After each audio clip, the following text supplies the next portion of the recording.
ইতিহাস হচ্ছে গোপন সাক্ষী। আজ হয়তো অনেকে জালেমের ইতিহাস লিখতে পারছে না, পারছে? সবচাইতে বড় জালেম আছে ইসরায়েল। এদের ইতিহাস এখন কি লেখা সম্ভব হচ্ছে? সম্ভব হচ্ছে না, কিন্তু ইতিহাস লেখা হবে। ইতিহাস একদিন লেখা হবে, তখন এই ইসরায়েলকে ইতিহাস ঘৃণিত নিন্দিত করে তামাম দুনিয়ায় দেখাবে। ইয়াজিদ, এই লোকটার ইতিহাস নেই এখন। কারবালার ইতিহাস, এই লোকটার ওই সময় বেঁচে থাকতে কেউ ইতিহাস লিখতে পেরেছে? সম্ভব ছিল? ইমাম হোসাইনের পক্ষে কথা বললে তারা জবাই করে ফেলছে। কিন্তু ইতিহাস লেখা হয়েছে না হয়নি? কি হয়েছে? পরে নিন্দিত ঘৃণিত করে একেবারে তামাম দুনিয়া। এখন কেউ ইয়াজিদের নামে একটা কুকুরও রাখে না। কেউ কি বলে যে এই কুকুরটা আমি ইয়াজিদের নামে রাখলাম? ওর নামটা কিন্তু ভালো নাম, কিন্তু নামটাকে আল্লাহ গালি হিসাবে প্রকাশ করে দিয়েছে।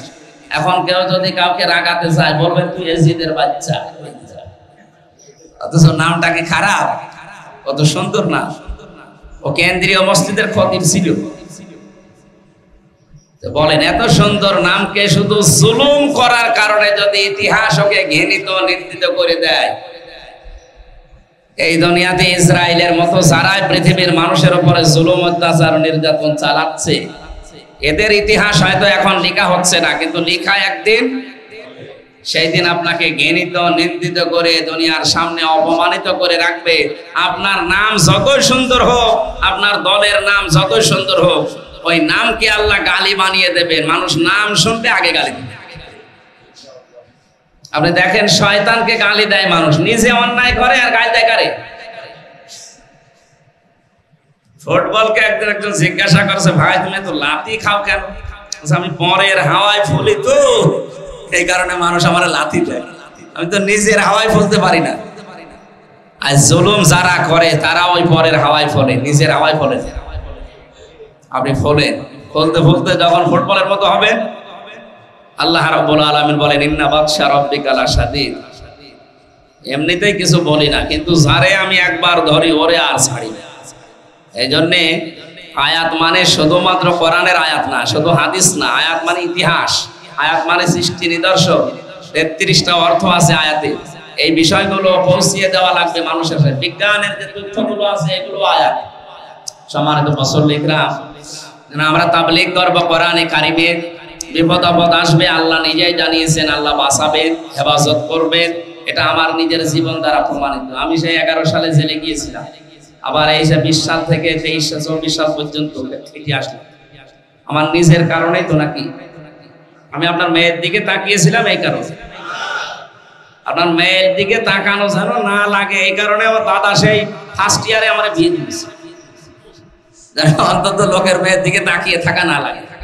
তখন আমার কয় বছর বয়স বলে? ফার্স্ট ইয়ারে তখন সর্বোচ্চ 21 বছর। মানুষ তো বিয়ে করছে 25, 30, 31, 41 বছর বয়সে বিয়ে করবে।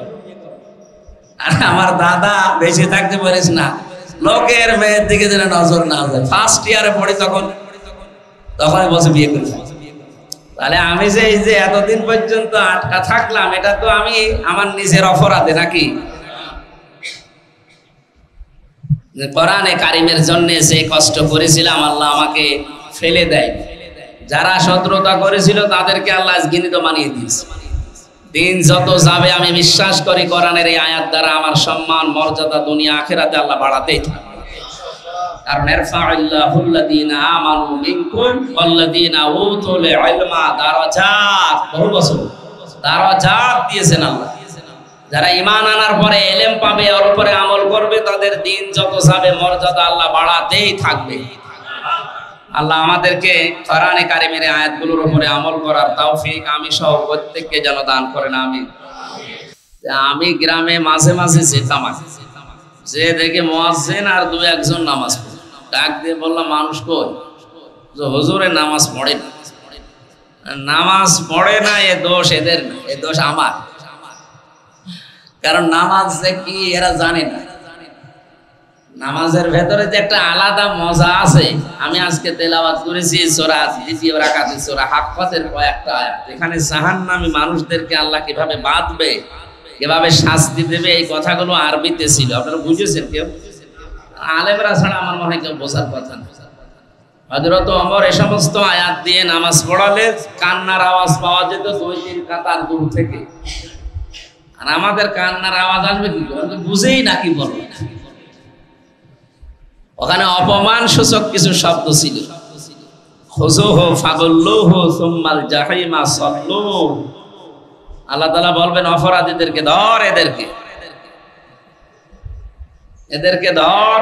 শব্দটা দেখেছেন, খুযুহু ফাগুল্লুহু, অপমানজনক শব্দ। ধর এদেরকে ধরার পরে শেষ করে দেবেন না। পুলিশ মানুষকে ধরে তাও তো হাত ধরে অথবা ধুইয়া এই হ্যান্ডকাপ দিয়ে নিয়ে যায়। আল্লাহ বলেন সুম্মা ফি সিলসিলাতিন যারউহা ৭০ যিরাআন ফাসলুকু। এদেরকে শুধু ধরলে হবে না, ৭০ গজ শিকল দিয়ে বেঁধে ফেল। এরপরে ধাক্কা দিতে দিতে জাহান্নামের দিকে নিয়ে যায়। এই মানুষগুলোকে যে জাহান্নামের দিকে নিয়ে যাওয়া হবে, এই কথাগুলো নামাজে দাঁড়িয়ে যদি আপনি মনে মনে করতে পারেন, আমার অবস্থাও যদি ওইটা হয়, আপনার কান্না এমনি আসবে যদি আপনি বুঝে থাকেন।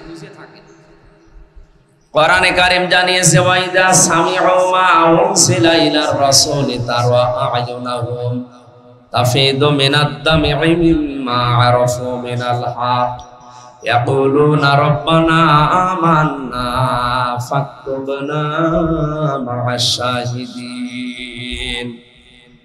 সূরা মায়েদা ৭ নাম্বার পারার ১ম নাম্বার পৃষ্ঠার ১ম নাম্বার লাইনের ৮৩ নাম্বার আয়াতে আছে। তাফসিরে ফি জিলালিল কোরআনে পাবেন। সাইয়্যিদ কুতুব লিখেছেন, আল্লাহ পাক বলেন, হে নবী, যখন আপনি কোরআন তেলাওয়াত করবেন ওদের সামনে, যারা কোরআনের মর্ম মানে যদি বুঝে থাকে, উপলব্ধি করতে পারে যে আল্লাহ কি বলতে চায় আর আমি কি করি, এটা যদি ওদের বুঝ শক্তি থাকে, বোঝার মতো, অনুধাবন করার মতো যোগ্যতা থাকে, আপনি ওদের চোখের দিকে তাকিয়ে দেখবেন ওরা কাঁদতেছে। মনের অজান্তে ওদের চোখ দিয়ে কোরআনের আলোচনা শোনার পরে কখন যেন পানি চলে আসবে, ওরা নিচে উঠে পাবে না। এটা আবার বোঝার মতো আপনার যোগ্যতা তো থাকা লাগবে। এই জন্য নামাজের ভেতরে যে একটা মজা আছে, আলাদা একটা শান্তি পাওয়া যায়, একটা নিরিবিলি জীবন থাকলে পাওয়া যায়। এই জন্য তো রমজানের শেষ 10 দিন নবীজি সারা জীবন ইতিকাফ করে আল্লাহর জন্য এই সময়টা নির্ধারিত করে দিয়েছিল। আর আমরা তো 3 বছর ইতিকাফে কাটালাম। এক ঘরের ভেতরে, আমি ফাঁসির কন্ডেম ছেলে, একটা রুমের ভেতরে 3 বছর একাধারে ছিল। এদিকে 2.5 হাত, এদিকে 3.5 হাত, 24 ঘন্টা তালা লাগানো থাকে। ওটা একটা মিনি কবর না, একটু বড় কবর, কবরের মতো। এখানে আমরা কোনো যোগাযোগ নেই, আমি ছিলাম যোগাযোগ বিচ্ছিন্ন। পরিবার সহ প্রত্যেকের সাথে আমরা যোগাযোগ বিচ্ছিন্ন করে 3টা বছর এই ঘরের ভেতরে কাটালাম। কবরেই ফিরায়, মানে কবরের ভেতরে থাকলে যেমন মনে হতো ওই রকমই আছে। ওই সময় যেহেতু গোনা এবং দুনিয়ার চিন্তা ভাবনা সব কিছু থেকে মুক্ত ছিলাম, এ সময় নামাজে আমি যেহেতু কোরআনের অর্থগুলো অধিকাংশই বুঝি, নামাজের ভেতরে তেলাওয়াতকৃত আয়াতগুলো এবং সেজদায় যদি মন থেকে বাংলায়ও কিছু বলতাম, এমনিতেই কান্না চলে আসতো। আপনাকে আহ্বান জানাচ্ছি, যদি মজা পেতে চান সেজদায়, আমরা দুনিয়াতে মনে করি স্বামী স্ত্রীর ব্যবহারে মজা আছে, না নেই? আরে ভাই, বিয়ে যারা করেছেন তারা তো বলতে পারে স্বামী স্ত্রীর ব্যবহারে মজা আছে না? এর চাইতে 100 ভাগ বেশি মজা পাওয়া যাবে যদি আপনি নামাজের সেজদায় বেশি সময় কাটাতে পারেন, কথাগুলো আল্লাহর মাধ্যমে বলে। আপনি নামাজের সেজদা একটু লম্বা করে দিয়ে দেখেন। জেলখানার ভেতরে যারা আলেম আছে অধিকাংশ গুলো, আমি মাওলানা মামুনুল হককে দেখেছি 2.5 ঘন্টা 3 ঘন্টা নামাজে দাঁড়িয়ে 2 পারা 2.5 পারা তেলাওয়াত করছে। হাফেজ তো আমি, আমার পা লেগেছে তো, অথচ 1-1.5 পারা 2 পারা পড়তে আছে। তার আমি পড়তাম 3 বছর একাধারে ওনার সাথে। যেহেতু আমরা সেজদা দিতাম প্রায় 45 মিনিট 50 মিনিট 1 ঘন্টা এক সেজদায় কেটে যেত। ও মনে হইতো না যে আসলে দুনিয়ায় আছি কিনা।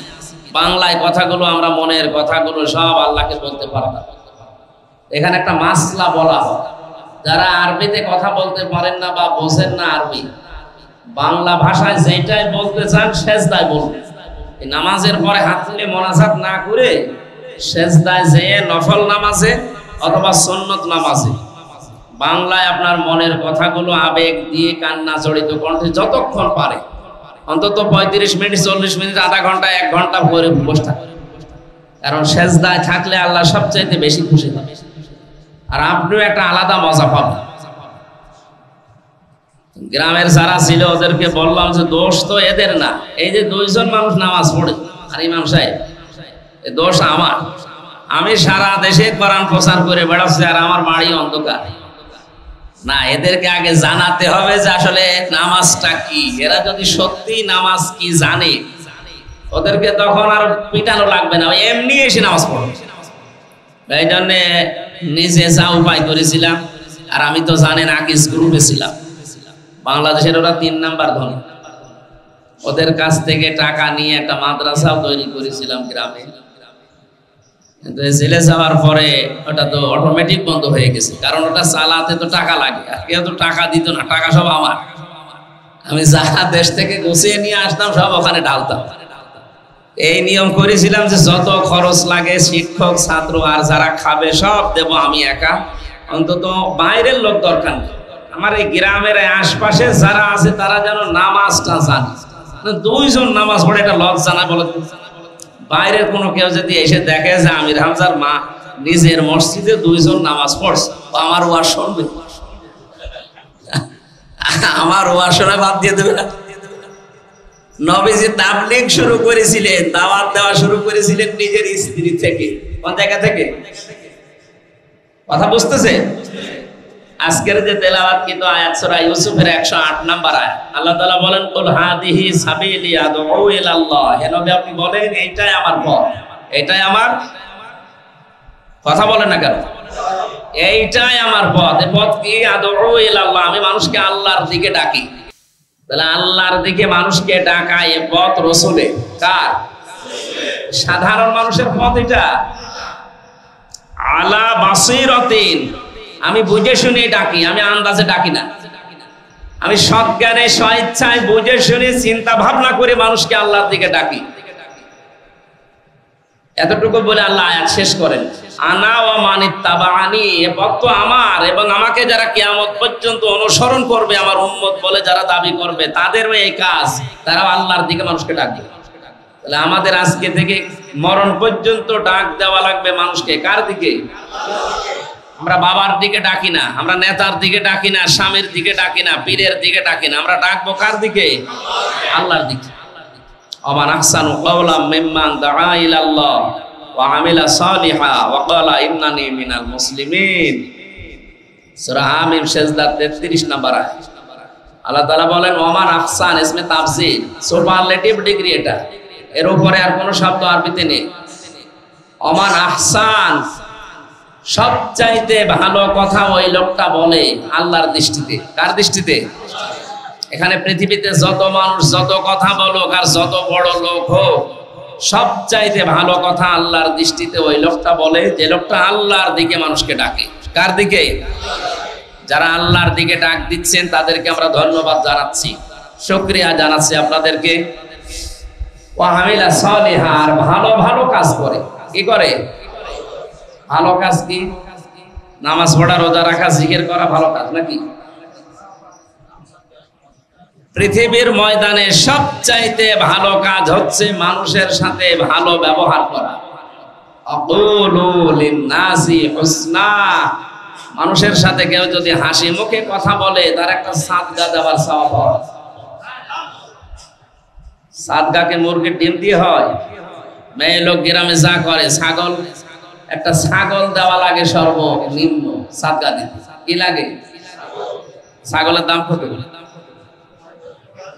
কমপক্ষে 15,000 না হলে ভালো ছাগল হবে?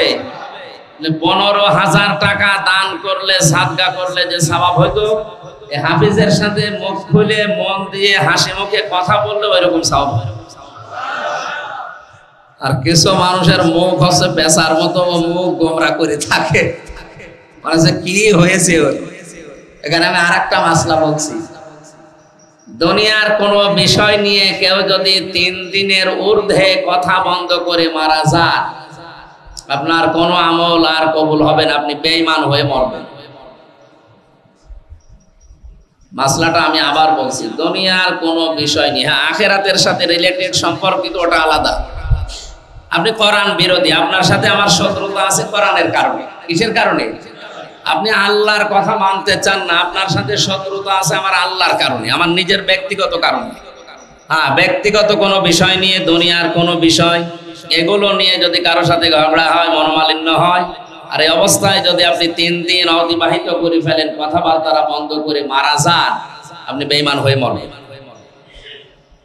এখানে অনেক আল্লাহর ওলি বসে আছে, 3 দিন না, ও মুরগিতে ধান খেয়েছে, এই নিয়ে গন্ডগোল 3 বছর কথা বলছে।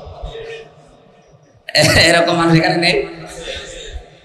কথা বন্ধ হয়ে আছে 3 দিন, 3 বছর না, 30 বছরও কথা বন্ধ, দেখা হলে সালামও দেয় না। একটু হাত তোলেন তো, এরকম মানুষ আছেন কিনা? 3 দিনের ঊর্ধ্বে কথা বন্ধ করে আছে, এরকম মানুষ আছে এখানে? আপনার কি সমস্যা? কি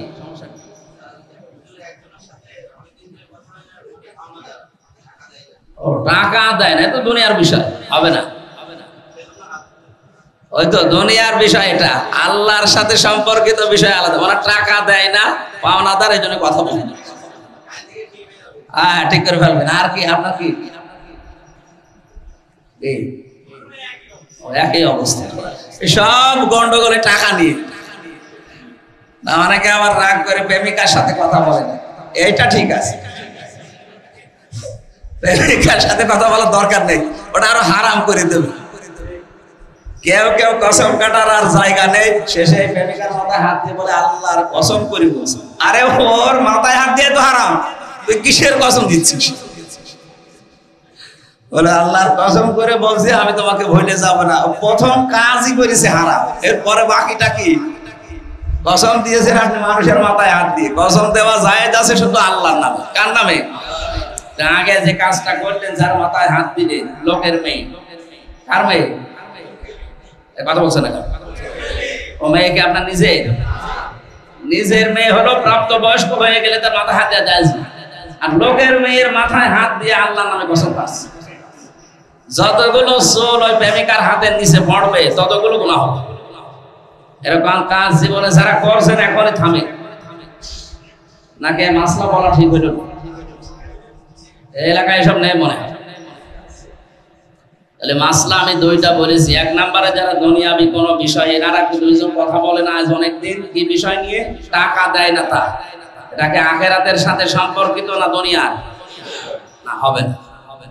আপনার এরকম মনোমালিন্য যাদের সাথে আছে, আমি আশা করছি এখান থেকে মিটিয়ে বাড়ি যাবেন। আমি এবার ঈদের নামাজ পড়িয়েছিলাম আমাদের হালসা ঈদগাহ ময়দানে। শাফি সাহেব যেহেতু অসুস্থ, বিছানাগত, উনি উঠতে পারে না ভালো, এলাকার লোকজন আমারে ধরে নিয়ে গিয়েছে। ওখানে আমার এই মাসলাটা সর্বশেষ ছিল। যারা এখানে কথা বন্ধ করে আছেন 3 দিনের, এই ঈদের দিন শুধু খুশি হলে হবে না, আল্লাহকেও খুশি করা লাগবে। সুতরাং দুনিয়াবি বিষয় নিয়ে যারা জমি জায়গা বলেন, অর্থনৈতিক বিষয় বলেন, পারিবারিক কোনো বিষয় নিয়ে, এরকম কোনো বিষয় নিয়ে যাদের ঝামেলা আছে, আজকের এই ময়দান থেকে মিটিয়ে বাড়ি দেওয়া লাগবে। ঈদে এবার কাজ হয়েছে। 30 বছর কথা বলে না শুনলাম, তারা অন্তত বুকে বুক মিলিয়ে সালাম দিয়ে মিটিয়ে ফেলেছে, আলহামদুলিল্লাহ। তাহলে আমার আয়াতের কথা ছিল, আমরা ভালো ভালো কাজ বলতে শুধু নামাজ পড়া, জিকির করাই না। ভালো কাজের ভেতরে অন্যতম হচ্ছে মানুষের সাথে যে মুআমালাত, মুআশারাত, লেনদেন, কথাবার্তা, এটা যে ভালো কাজ আমরা অনেকে জানি না। এজন্য দুনিয়ার বিষয় মনে করে এটা এড়িয়ে চলে যায়।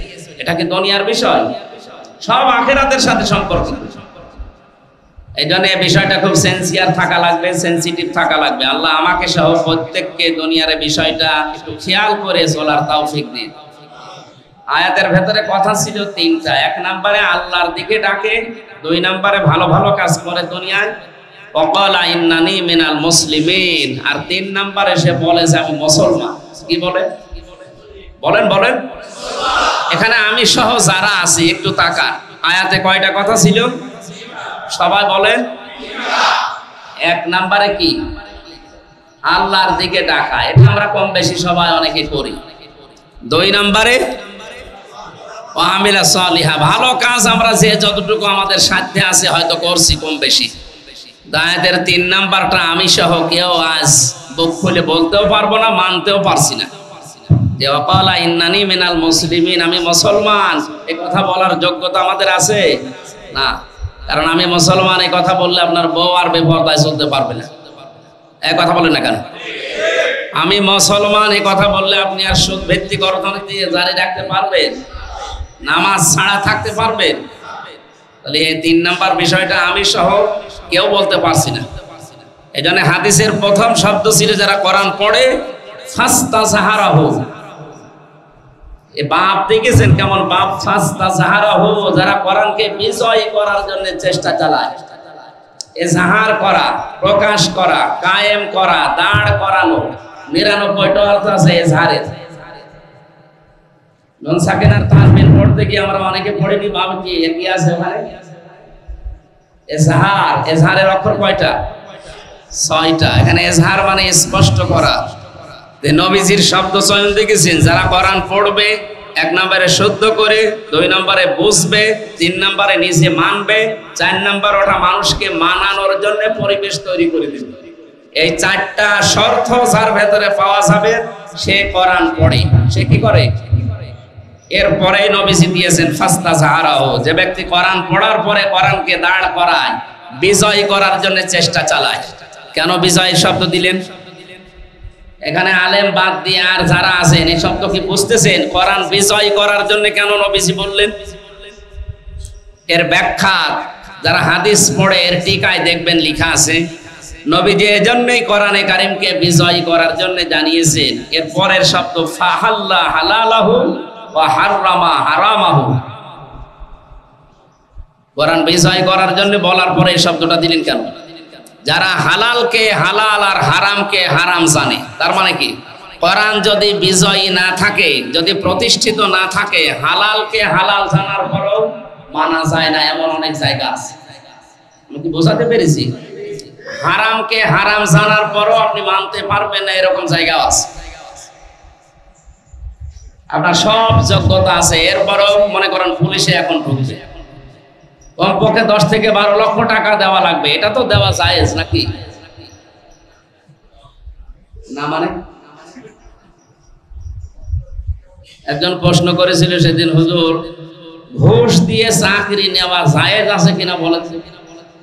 আমি ওনারে বললাম, ওটা রংপুরে, ওনারে বললাম ঘুষ দিয়ে চাকরি নেওয়া জায়েজ আছে কিনা মাসলা পরে দিচ্ছি, আগে বলেন ঘুষ ছাড়া বাংলাদেশে চাকরি হয় কিনা। ঘুষ ছাড়া চাকরি হয় এরকম একটা জায়গা দেখা? মসজিদ পর্যন্ত এখন ঘুষ খাচ্ছে। আমাকে বেশি বলে ফেললাম? হ্যাঁ, এটাই ঠিক। কুষ্টিয়ার যে মসজিদ আপনি টাকা, যেটা হচ্ছে সরকারি ভাবে তৈরি হয়েছে, এই 2 জায়গায় 20,000 টাকা করে মনে করেন বেতন দেবে। আপনি মনে করছেন এমনি এমনি হবে? কমপক্ষে 8 থেকে 10 লক্ষ টাকা আল্লাহর ওলিকে দেওয়া লাগবে। এই টাকা যেখানে যাক না কেন, এই টাকা দেওয়া তো জায়েজ আছে নাকি? তো ওনার প্রশ্নের জবাব কি আমি ঠিক দিয়েছিলাম? যে বলছে ঘুষ দিয়ে চাকরি করা, আরে ঘুষ ছাড়া চাকরি হয় কিনা বলে না। আমি আমার কুষ্টিয়া বিশ্ববিদ্যালয়ে অল ফার্স্ট ক্লাস, আমি তাফসিরের উপরে, কোরআনের উপরে অনার্স মাস্টার্স করেছি এখানে। এর আগে তো আমি কুষ্টিয়া চিনতাম না, এর আগে আমার চুয়াডাঙ্গা নাই বরিশালে পড়া, ওইসব জেলা আমি ভালো চিনি। কুষ্টিয়া আমি নিজেও চিনি না, খালি বাড়ি চিনি। এখানে আসার পরে এই 6 বছরে ভার্সিটিতে থাকাকালীন যতটুকু চিনা পরিচয়, এখানে নিয়ম ছিল কি 1 থেকে 10 পর্যন্ত যারা, এদেরকে বিশ্ববিদ্যালয়ের স্যার হিসাবে নেওয়া হবে, টাকা দিয়ে নেওয়া হবে, এটাই তো লেখা ছিল নাকি? হ্যাঁ, আমরা যারা অন্তত 1 থেকে 10 পর্যন্ত নিলে তো আমাদের নেবে। আপনি অবশ্যই 70 নম্বর যে এসে 35 লাখ টাকা দিল তারা নিয়ে নিলেন, মানে এখানে কোরআন যদি বিজয় থাকতো, কায়েম থাকতো, তাহলে 35 লাখ টাকা ওই 70 নাম্বার যে সে দিয়ে পাইতো, চাকরি পাইতো, কিয়ামতের আগে পর্যন্ত। নবীজির শব্দ চয়ন এক একটা পাহাড়ের চাইতেও ভারী। ফাহাল্লা হালালাহু ওয়া হাররামা হারামাহু। কোরআন যদি এজাহার থাকে, প্রকাশ থাকে, কায়েম থাকে, বিজয় থাকে, প্রতিষ্ঠিত থাকে, তাকে হালালকে আপনি হালাল মানতে পারবেন, আর হারামকে হারাম জানার পরে ছেড়ে দিতে আপনি বাধ্য হবেন। আদখালাহুল্লাহুল জান্নাহ, নবীজি বলেন আল্লাহ তাহলে তোমাকে জান্নাতে দেবে না দিয়ে দিয়েছে?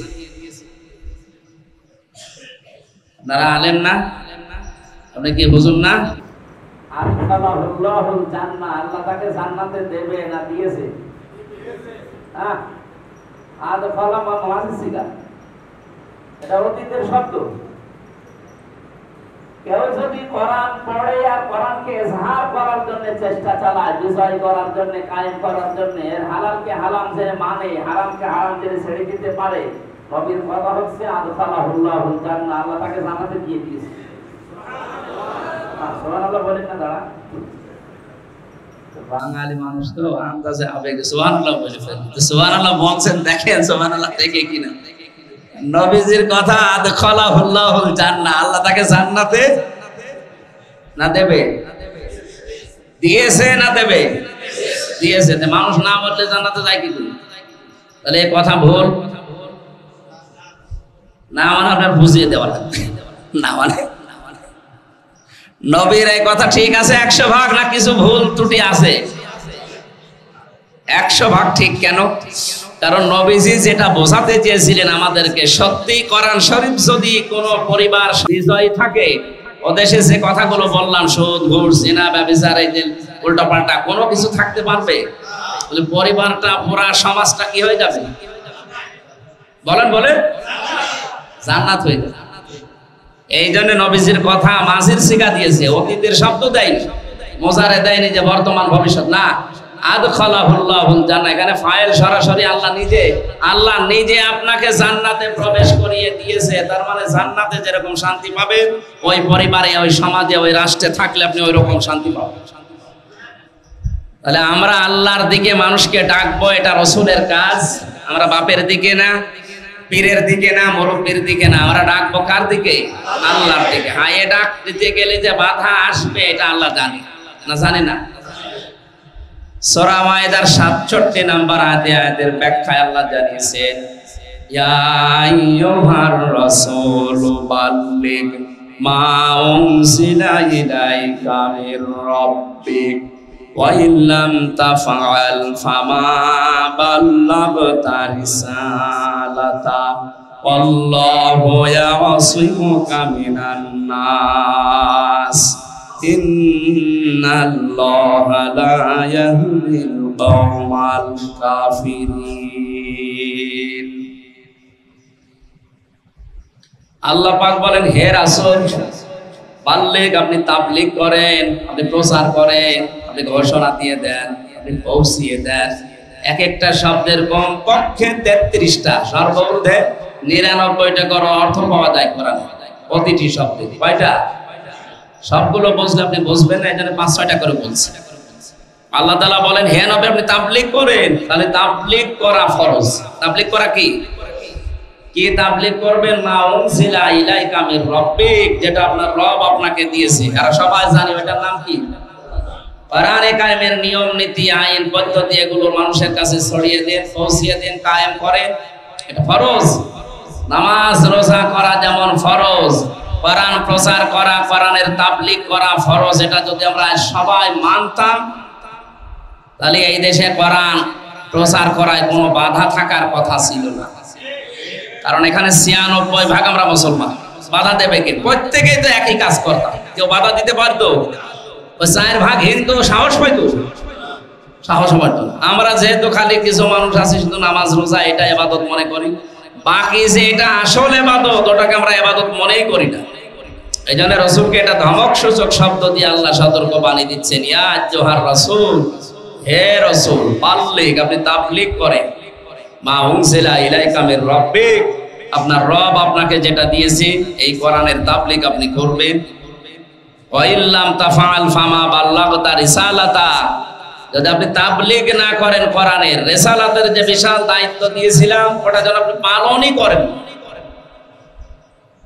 হ্যাঁ, আমি জানি আল্লাহু ইয়াসিমুকা মিনান নাস, পৃথিবীর ময়দানে কোরআনের তাবলীগ করতে গেলে, কোরআনের কথা বলতে গেলে বাধা আসবে, এটা আল্লাহ জানে না? বলেন বলেন।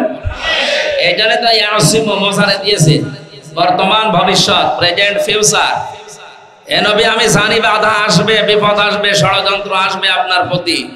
এই জন্য ইয়াসিমুকা, আপনাকে আমি আল্লাহ এখন বাঁচাচ্ছি, কিয়ামত পর্যন্ত আপনাকে আমি বাঁচাবো। এটা শুধু নবীজির জন্য নাকি? বলেন বলেন। কিয়ামত পর্যন্ত যদি তাবলীগ আপনার রাসূলের মতো হয়, আর বাধা বিপত্তি যত আসবে, যত বিপদ আপদ আসবে, আল্লাহ গ্যারান্টি দিচ্ছেন আপনাকে আল্লাহ বাঁচাচ্ছে, বাঁচাবে। ইন্নাল্লাহা লা ইয়াহদিল কওমাল কাফিরিন। কোন কাফেরকে আল্লাহ হেদায়েত দান করেন না। এখন প্রশ্ন আসতে পারে, কাফেরকে যদি আল্লাহ হেদায়েত না দেয়, সাহাবায়ে কেরাম যারা প্রথম থেকে মুসলমান হয়েছিল ওনারা কি ছিল? বলেন না কেন? কাফের ছিল না? কাফের যে সংজ্ঞাগুলো আমরা বিশেষ করে বাংলাদেশ, ভারত, পাকিস্তানে জানি, এর আরো যে কিছু শব্দ আছে। কাফের শব্দের শাব্দিক অর্থ হচ্ছে গোপন করা। কাফের মানে কি? বলেন না কেন? ইসলামের কোন বিষয় জানার পরে যদি আপনার বিবেক সায় দেয় যে না এটা সত্য বিষয়, এরপরেও যদি কেউ দুনিয়ার কোন স্বার্থ পেয়ে গোপন করে দেয়, ওই রকম মানুষকে আল্লাহ হেদায়েত দেয়। এরকম পর্যায়ে ছিল আবু জেহেল। ও জানতো সঠিক জিনিস, এটা জানার পরেও গোপন করে রাখতো। মানুষকে তো বুঝতে দিতই না, নিজেও বোঝার মতো চেষ্টা করতো না। ও বুঝতো যে আসলে এটা সঠিক ধর্ম। ও মাঝে মাঝে ওর কাফের যারা নেতা তাদেরকে বলতো, মুহাম্মদ রাসূলুল্লাহ যেটা বলে আসলে তো এটা ওর বানানো কথা হতে পারে না। ওর আশপাশে যারা ছিল বলে চুপ করো। এ কথা যদি আমরাই নিজেরা বলি যে ও সঠিক কথা বলে, তাহলে আশপাশের মানুষ ঠেকানো যাবে? তার মানে সত্যকে সত্য জানার পরে যে মানুষগুলো বিবেকে সায় দিচ্ছে কিন্তু নিজে গোমরাহি ভাবে, অহংকার বশত, হিংসা করে মানতে চাচ্ছে না, এই মানুষগুলোকে আল্লাহ হেদায়েতের পথ দেখায়। এজন্য তাবলীগ আমরা যারা করছি, কিয়ামত পর্যন্ত যারা দুনিয়ায় আসবে, আনে আলা উম্মত, সবার তাবলীগ হবে কোরআনের তাবলীগ। কিসের তাবলীগ?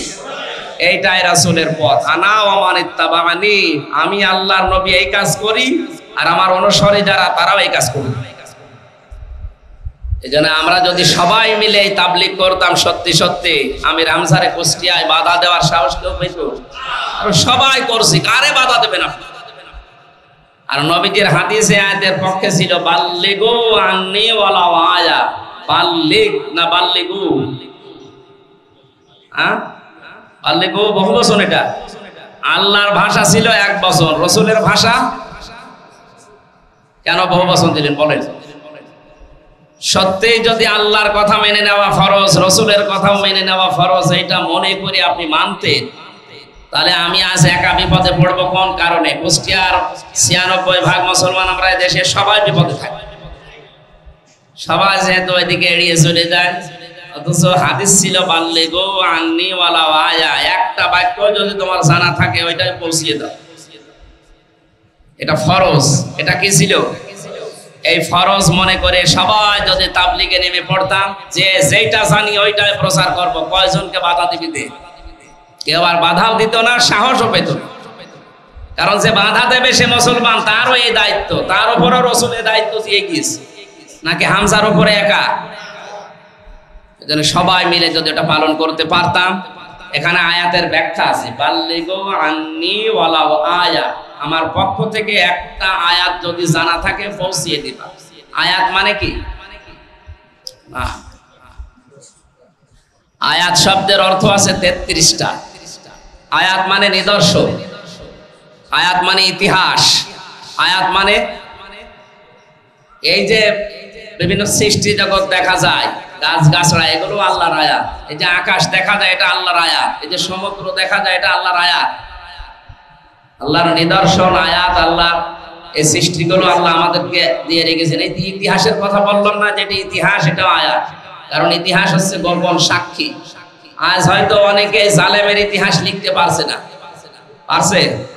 সবচাইতে বড় জালেম আজ ইসরায়েল। এদের ইতিহাস এখন কি লেখা সম্ভব হচ্ছে?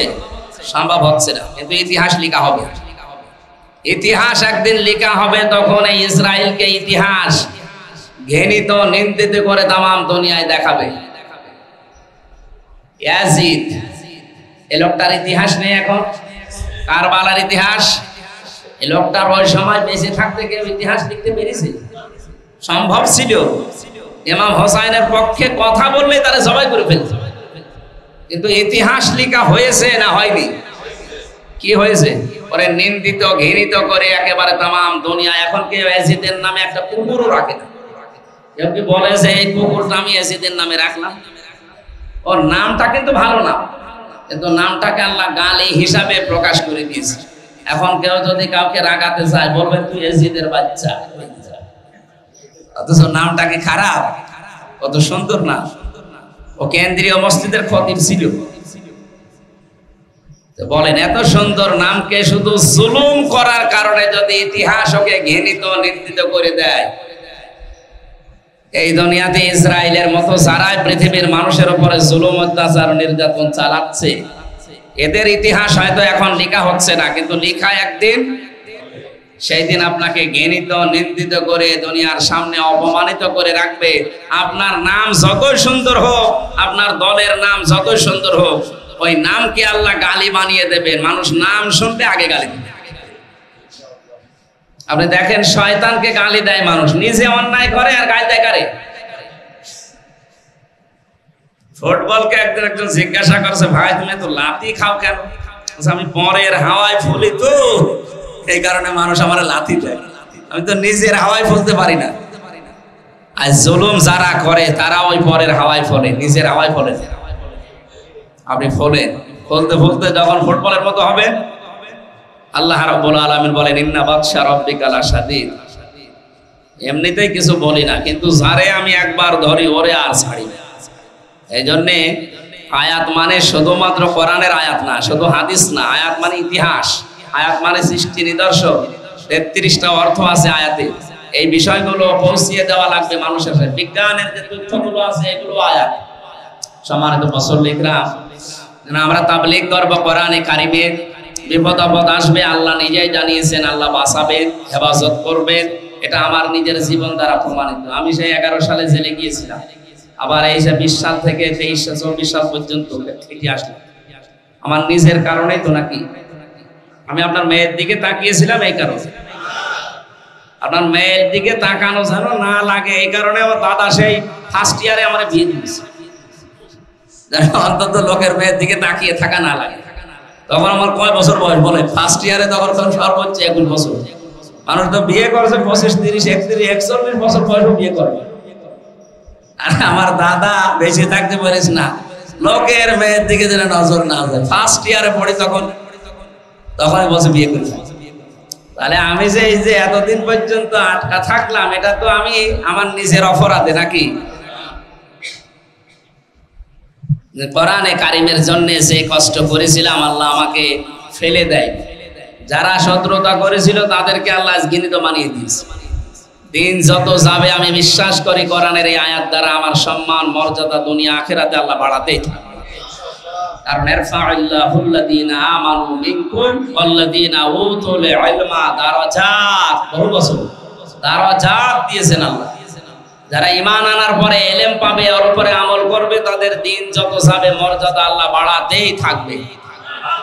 আল্লাহ আমাদেরকে কোরআনে কারিমের আয়াতগুলোর উপরে আমল করার তৌফিক আমি সহ প্রত্যেককে যেন দান করেন। আমি আধা ঘন্টা সময় নিয়েছিলাম, 45 মিনিট হয়ে গেছে সময়।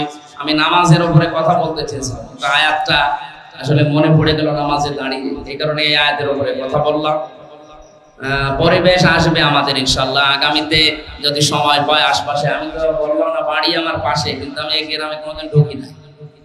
আমার ড্রাইভারের বাড়ি ছিল এই দহরগুলা না কোথায় যেন, ওই যে বিশ্ব রোড দিয়ে ঢুকতাম কয়েকবার, তাছাড়া এইসব গ্রামে কোনোদিন ঢুকি না। এখানে যে মাদ্রাসা আছে শুধু নাম শুনেছি, আমি কোনো দেখি না। আজকে মনে করছে দেখি সময় পেলে যাবো। শিক্ষক যারা আছে, ওস্তাদ যারা আছে, ওনাদের সাথে একটু কথা বলবো। আমি মনে হয় সময় বেশি নিয়ে ফেললাম নাকি? আমাদের রাজনৈতিক একটা অনুষ্ঠান আছে এখানে, আমাদের উপজেলা চেয়ারম্যান যিনি আতাউর রহমান ভাই, ওনার অনুষ্ঠানের পাশে আছে। উনি এখনই হয়তো এসে যাবে। আমাকে বললো যে ইয়াসিন যে আপনি যাবেন আর খাবার খেয়ে চলে আসবেন। এই যে কোন খাবার দিলে এসে এই যে ওয়াজ করা লাগবে তা তো পরে নাই। এই যে আমার এখানে মেসেজ লিখা আছে যে একদম দাওয়াত দিয়েছে, একটা বড় মরণ জবাই করেছে, আপনি খেয়ে চলে আসবেন।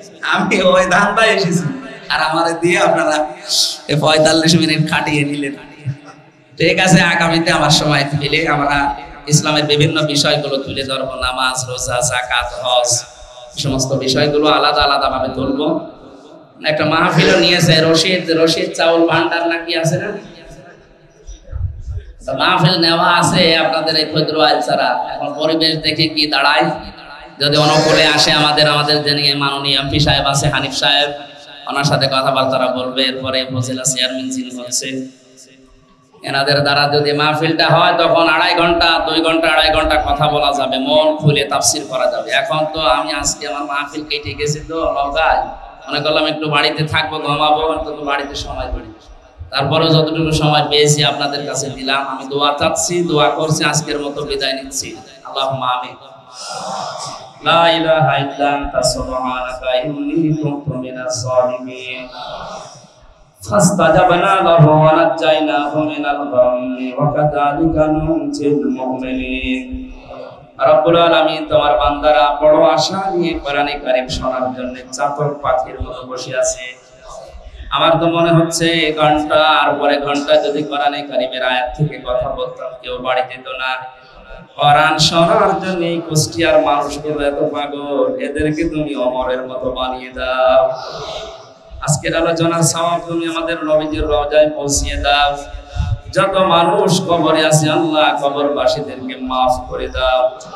এই মসজিদের দায়িত্বে যারা আছে, আমার রবিউল ভাই সহ সম্মানিত মেম্বার সহ যত মানুষ দায়িত্বে আছে, প্রতিটি মানুষকে সততার সাথে দায়িত্ব পালন করার তৌফিক দাও।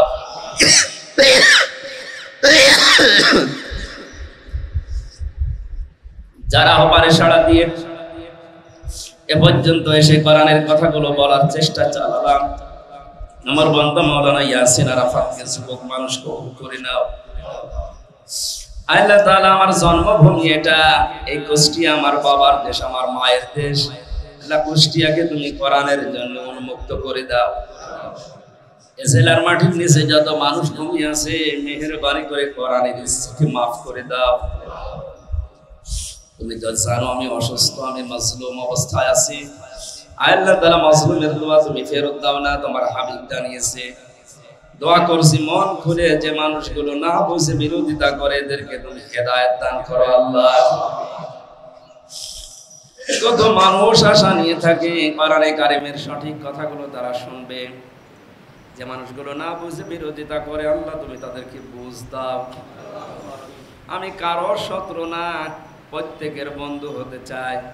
কোরআনে কারীম দিয়ে দায় আল্লাহর ভূমিকায় মানুষকে ডাকতে চাই। আল্লাহ তাআলা, তুমি আমাকে ভিক্ষা দাও। আমার কণ্ঠটা, আমার যোগ্যতা, আমার ইলম, আমার আমল আমাকে ভিক্ষা দাও। আমাকে ভিক্ষা দাও, পরিবেশ আমার অনুকূলে এনে দাও।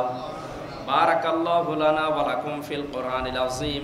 কখন কার মরণ চলে আসে জানি না, যখনই মরণ আসবে যেন পড়তে পারি লা ইলাহা ইল্লাল্লাহু মুহাম্মাদুর রাসূলুল্লাহ। খ্যাতনামা ইসলামিক স্কলারদের বক্তব্য শুনতে আমাদের সঙ্গেই থাকুন। নিয়মিত আপডেট পেতে সাবস্ক্রাইব করে বেল বাটনে প্রেস করুন। Rosni 24. Enjoy the Holy Quran.